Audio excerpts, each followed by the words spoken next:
Have you been feeling distant from your old self lately? Like the things that once made sense now feel hollow? Maybe you've been forgetting simple words, waking up in tears, or feeling quiet even in company. This isn't confusion, it's transformation. The Arcturian Council through Layti gently whispers, the old layers are falling away. You're not losing your mind, you're losing the mask. What's underneath is pure light, the 5D you, not just an upgrade, but a return. The strange part? It doesn't always feel magical. Sometimes it feels like letting go of your own skin. The dismantling begins. Why you feel lost right now? There's a strange silence that comes before a deep change. Not the peaceful kind, but the one that feels like everything familiar has gone a little dim. You wake up, and even the light outside the window feels different. You sit with your thoughts, and they don't arrive like they used to. Scattered, slow, sometimes even foreign. This is not something wrong. It's the quiet unraveling of the 3D bindings, thought loops, emotional attachments, roles you've worn like tight clothes for years. Your mind is not malfunctioning, it's rebooting, one layer at a time. And you might notice, the world keeps spinning, but you feel like you're watching from a distance now.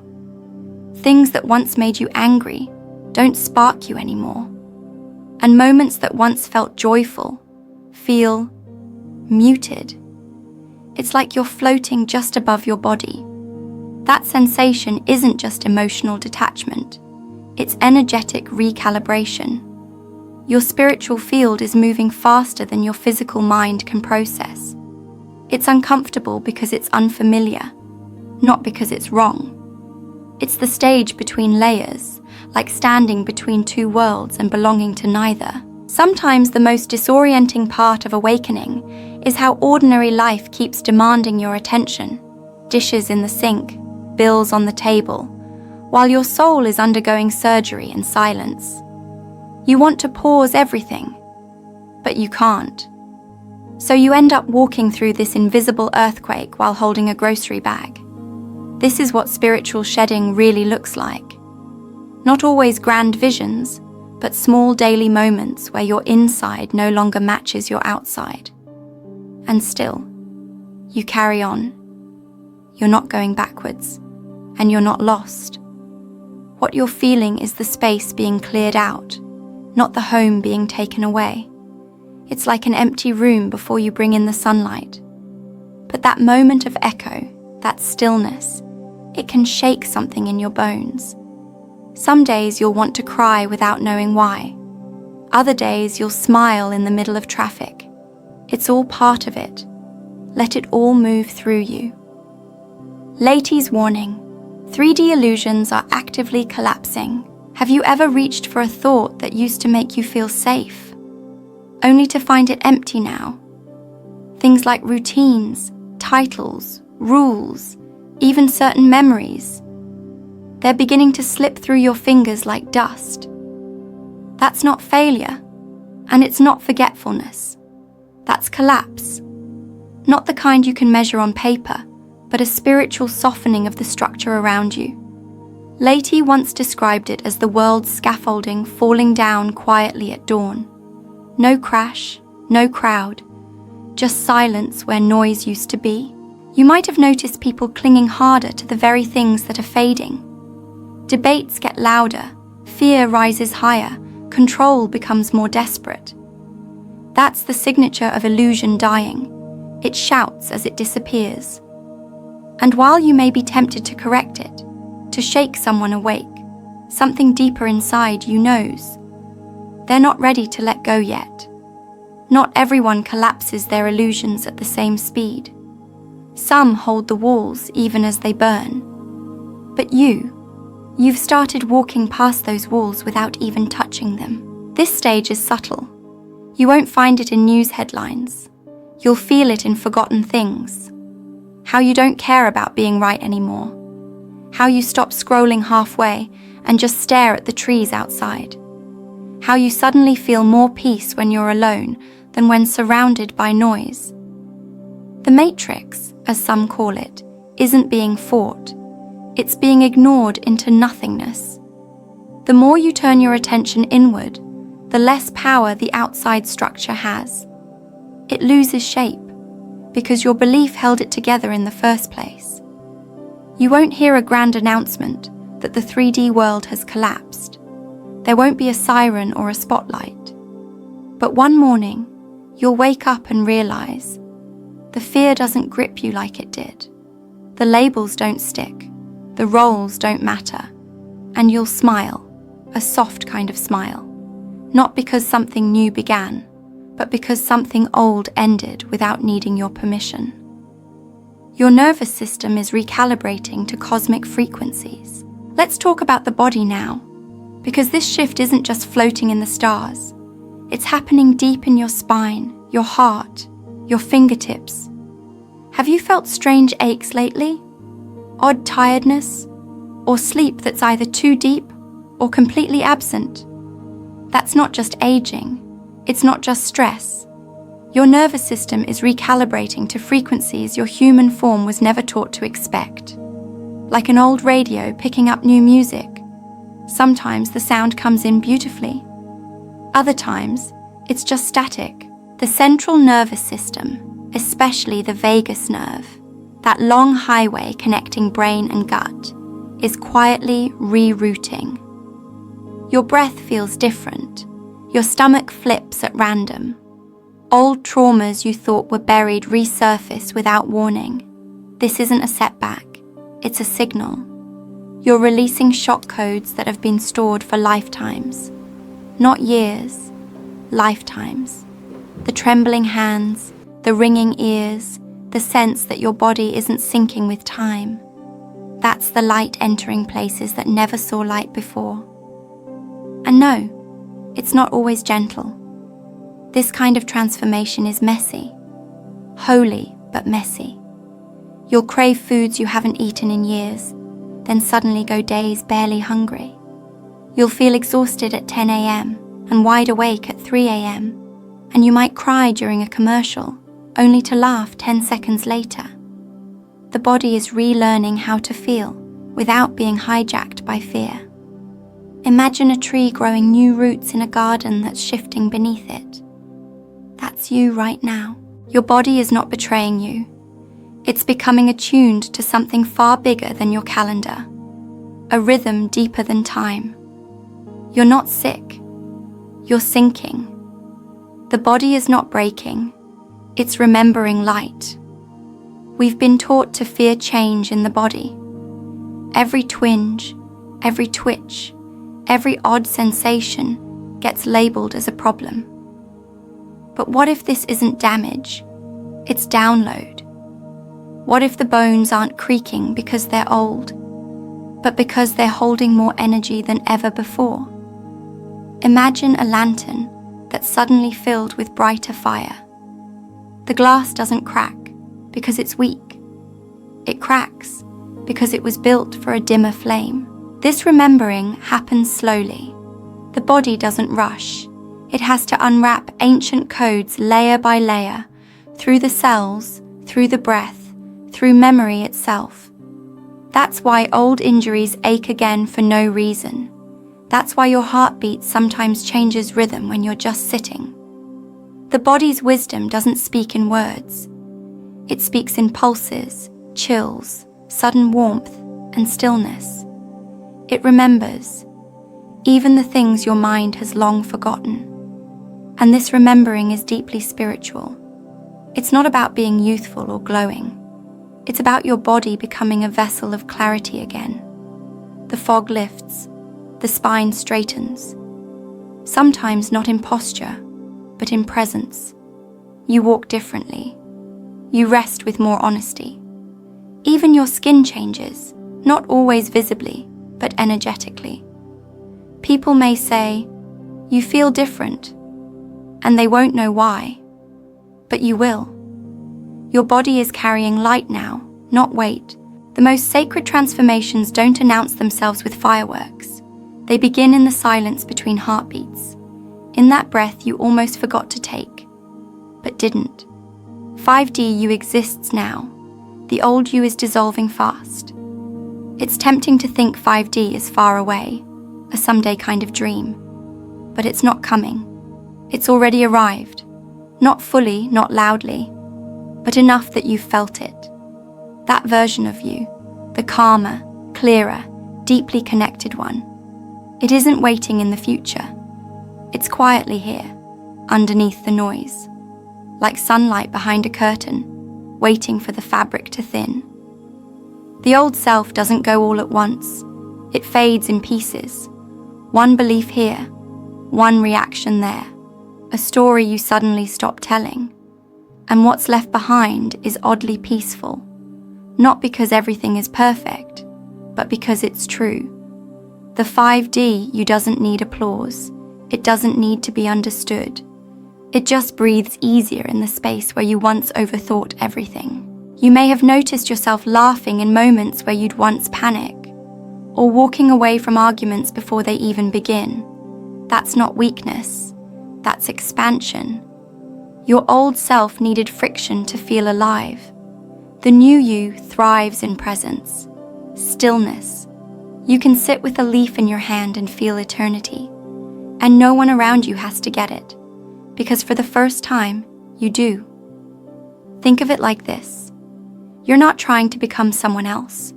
You're returning to someone ancient, someone whose silence holds galaxies. We've opened just the beginning of something vast. But ahead in this video, we'll explore the deeper unraveling.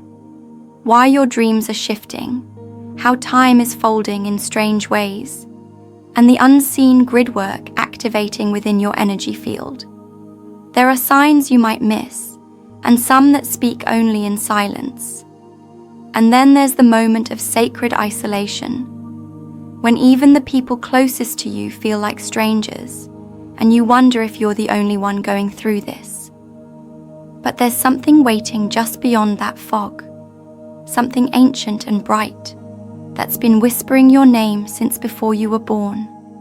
Dreams, memories, and the strange pull of parallel timelines. Some nights you wake up breathless, not from fear, but from something that feels halfway real. You saw places you've never visited, faces you don't recognize, yet they stir something familiar deep inside your chest. It's confusing at first, like your mind is stitching together a movie from scattered memories. But this isn't imagination. These are bleed-throughs from parallel timelines. The veil is thinning, and parts of your soul's vast experience are brushing up against the version of you that's waking up in this reality. You may find yourself remembering conversations you're certain never happened, or missing someone you swear you've never met. These aren't glitches, they're glimpses. You are multidimensional by design, and as the 3D layers shed, the other rooms in your house of consciousness begin to echo. What was once hidden now taps gently at the edges of your sleep. It doesn't need answers, just space, like wind brushing against an old curtain. No demand, just presence. Some memories that return might not be comforting. They could stir sadness, even fear. But that's part of the soul's release. These fragments surface not to hurt you, but to integrate. To remind you that you are bigger than one lifetime, one story, one version. You've lived more than you've forgotten. And now, those echoes are coming home. The dream world becomes less of an escape and more of a reunion. It's not fantasy anymore. It's memory in disguise. You're not losing your grip on reality. You're remembering how wide reality truly is. And sometimes the most honest parts of your soul speak only in symbols, in silence, in sleep. You're purging centuries of density. One moment you're fine, calm, even joyful. Then something shifts. A wave of grief, frustration, or raw fear sweeps in, and you're drowning in it without warning. It's like touching an old scar that suddenly starts to bleed again. But what's strange is nothing triggered it. No argument, no bad news, just emotion, deep, loud, ancient. That's not today's pain, that's release. You're purging not just your story, but echoes of thousands of stories you've carried through generations. This is soul detox. And it doesn't follow rules. You might cry watching a tree lose its leaves, or feel fury bubbling up just standing in line at the store. These aren't emotional mistakes. They're energy that's surfacing because it's no longer being suppressed by the 3D layer. You've outgrown the tight container, and now everything that was once pressed down is bursting through the seams, not to destroy, but to cleanse. Like a river finally allowed to flood after decades of drought. What makes it even stranger is how random it can feel. You'll cry one day, laugh the next, and feel nothing at all the day after. It's disorienting, but the human heart was never meant to feel one thing at a time. The 5D shift is making space for your full emotional spectrum, not just the socially accepted pieces. Joy and grief are sitting next to each other now. They hold hands, and both are allowed to speak. You don't have to make sense of it. You're not supposed to fix it. You're just meant to breathe through it, like sitting in the eye of an emotional storm that isn't destroying. It's clearing the air. The Arcturian light grids are now engaging your DNA. Imagine an old book, dusty, forgotten, sealed shut by time. And now imagine that book slowly opening, its golden letters glowing faintly, page by page. That's your DNA right now, not just a genetic code, but a spiritual script. The Arcturian light grids, vast crystalline networks of cosmic frequency, are activating dormant strands in your body. Not science fiction, not metaphor. Real shifts, felt in bone and breath. You may feel tingling in your spine, sudden warmth across your chest, strange pulses in your fingers. These aren't random, they're energetic updates, your light body syncing with Earth's rising field. The grids are not out there in space.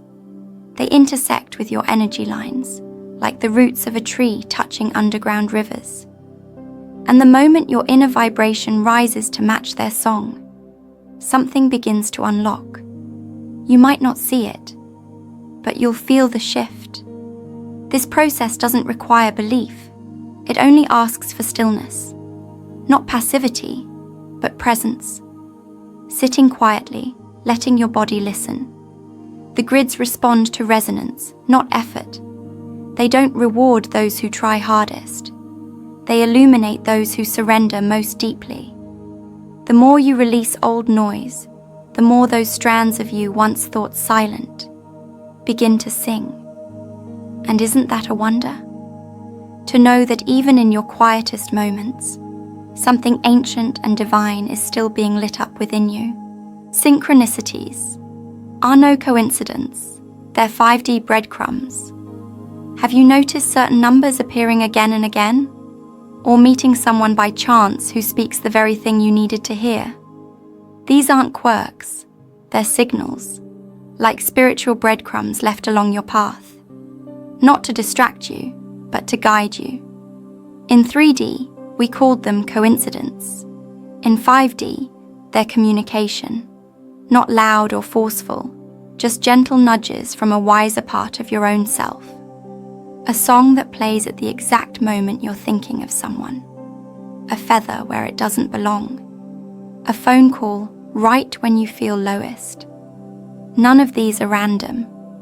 They are confirmation, not from outside gods, but from the field of life itself. A field that's becoming more responsive as you attune to it. The more awake you are, the more it speaks. It doesn't beg for your attention. It just quietly offers itself, over and over. But here's the trick. The signs don't always make sense right away. And they're not always positive. Sometimes the message is a delay, a misstep, a loss. Even that can be guidance, strange as it sounds, because in 5D, alignment matters more than achievement. Being in flow matters more than forcing forward. And the signs, they're not there to fix your life. They're there to show you where your soul is already whispering yes. Maybe this life isn't about solving puzzles, but following breadcrumbs with trust, even when the forest is still dark. What it really means to detach from the matrix. The phrase has been thrown around so much, it started to sound like a sci-fi catchphrase. But detaching from the matrix isn't about escaping reality. It's about seeing it clearly, then choosing not to be ruled by its games.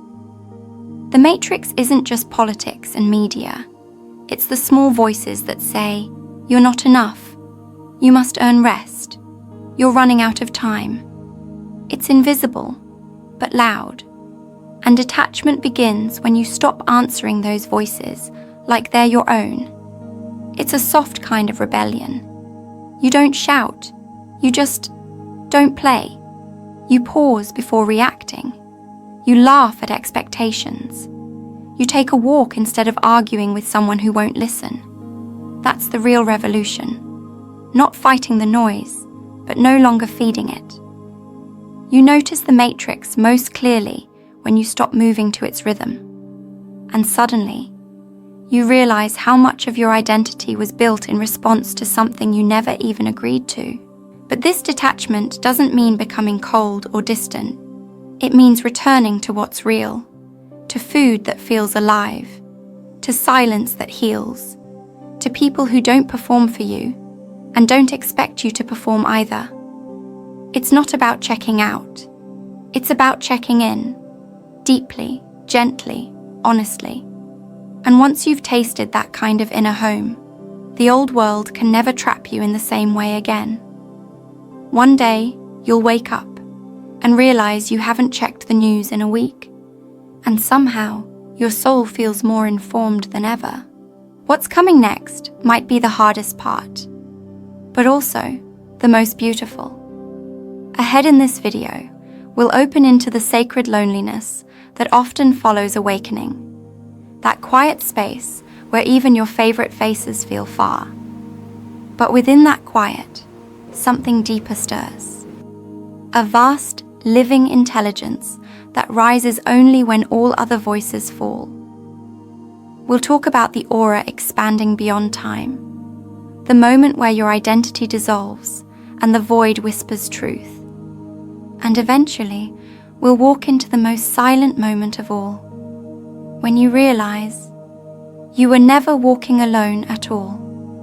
Relationships are shifting because you no longer vibrate the same. There comes a moment where a familiar voice starts to feel distant, not because anything happened, but because something inside you changed. The old rhythm between you and them is gone. Conversations feel offbeat. Jokes don't land. Silences stretch longer than they used to. It's not their fault, and it's not yours either. You've just started vibrating at a new frequency, and the space between frequencies can feel like a canyon. You may notice that some people want the old you back, the version who agreed more, smiled more, said less. That version is dissolving, and what's left is a softer, slower, clearer soul who doesn't rush to fill the silence or fix what isn't broken. This shift can be lonely, especially when the people you love start to look at you like a stranger wearing your face. You're not doing it to hurt them. You're just becoming more honest with your energy. And then, sometimes, a surprising thing happens. Someone new enters your life, and they get you without explanation. No convincing, no justifying, just resonance, as though they were tuned to the same frequency, waiting for the static to clear. That's the quiet gift hidden in the discomfort. New connections that don't need noise to feel real. They just land, gently, fully, without edges. Truth is, your soul isn't trying to remove people. It's just trying to match you with those who don't drain your light. The loneliness of leaving the herd, a sacred isolation. There's a certain ache that comes not from being alone, but from realizing you're the only one seeing what you see. The herd keeps walking one way, but something inside you turns the other. Not because you want to rebel, but because the old path starts to feel hollow. And you look around, wondering, why am I the only one slowing down? Why do I feel everything shifting, while others move as if nothing's changed? This isn't abandonment, it's initiation. Every soul at some point must walk alone through the quiet valley between who they were and who they're becoming. It doesn't last forever, but it can feel endless. And during this time, you may crave conversation and find only silence, or ask for comfort and receive only space. That space is not emptiness, it's grace, shaped like stillness. In that sacred isolation, your senses sharpen, your intuition speaks louder. You begin to hear your own thoughts without the noise of the world. You notice birds more, sunlight feels warmer, and sometimes you cry just from seeing your reflection, because something old is dying gently in your eyes, and something ancient is waking up behind them. Sometimes the most spiritual thing in the world is sitting alone, drinking tea, and realizing your own company has finally become enough. Your aura is expanding beyond the 3D timeline structure. The aura isn't just some glowing cloud around the body. It's memory. It's presence. It's where your emotions and soul history live, just outside your skin. And right now, that field around you is stretching, growing wider, softer, more sensitive. Not because you're broken, because you're blooming. The energetic walls once built to survive 3D life, protection, pride, performance, they're melting. And as they melt, your aura remembers how to breathe again. This expansion brings strange sensations. You might walk into a room and suddenly feel heavy, only to realize it wasn't your emotion. Or hear someone say something and feel your skin react before your brain even processes the words. Your field is picking up more, faster. It's not overwhelm. It's awareness, learning how to sort what belongs to you and what never did. In this expanded state, time itself begins to feel different. Days blur, hours stretch or vanish. You might think of someone and they text you within minutes. You dream something and see it unfold in waking life a week later. The aura, in its 5D expression, is not bound by clocks. It listens to alignment, not agenda. And this new sense of time asks you to soften, to stop chasing the hour and start feeling the moment. It's strange how once you expand beyond the timeline, you stop needing to be on time. When nothing makes sense but everything aligns. There's a part of awakening most people don't talk about. Not because it's dark, but because it's quiet. It's called the void. A space where your plans don't land, your prayers feel unanswered, and your usual spark flickers low. It's not depression. It's not laziness. It's a cosmic pause, where all the old gears stop turning and the new ones haven't clicked into place yet. You're not broken. You're between stories. In this phase, things stop making sense. You question everything. Your career, your desires, your path, even your identity. You might wake up and feel like a stranger in your own skin. That's not confusion. It's clarity. Arriving through the slow unraveling of what no longer fits. You are not being punished. You're being emptied, so you can be filled with something far more true. It's easy to resist the void, to scramble for meaning. But the beauty of the void is that it doesn't respond to force, only surrender. And in that surrender, you start noticing strange alignment, a call out of nowhere, a chance encounter, a small moment that feels oddly big. The mind says, that's random, but your soul nods quietly. No, that's the new thread beginning to weave. What if the emptiness isn't the absence of life, but the moment life takes a deep breath before speaking again? The soul contract is being rewritten in real time. Some people think soul contracts are written in stone, that everything is fixed before we even arrive here. But that's only part of the story. A contract is just a starting point. And right now, for many of us, those agreements are being revised, not out of failure, but growth. As your frequency shifts, the roles, lessons, and timings you once signed up for begin to shift too. Layti describes this like an artist returning to their canvas mid-painting, not to erase, but to adjust, because the colors don't match who they've become. You might feel this in strange ways. A life plan that once felt urgent, now feels irrelevant. A relationship that once taught you everything, now feels like a completed chapter. These are not losses, they're edits. Graceful edits made by a soul who has learned faster than expected. And sometimes, the soul contract doesn't change gently. It flips overnight. Sudden endings, sudden opportunities. You wake up one morning, and something feels done, even if nothing happened. That's the vibration outgrowing its structure. The soul no longer needing certain echoes to evolve. And just like that, the agreement dissolves, or bends, or opens a door that wasn't meant to be opened until much later. There's a strange peace in realizing your life is not locked. It's a living, breathing conversation between your soul and the divine, and that conversation is still unfolding.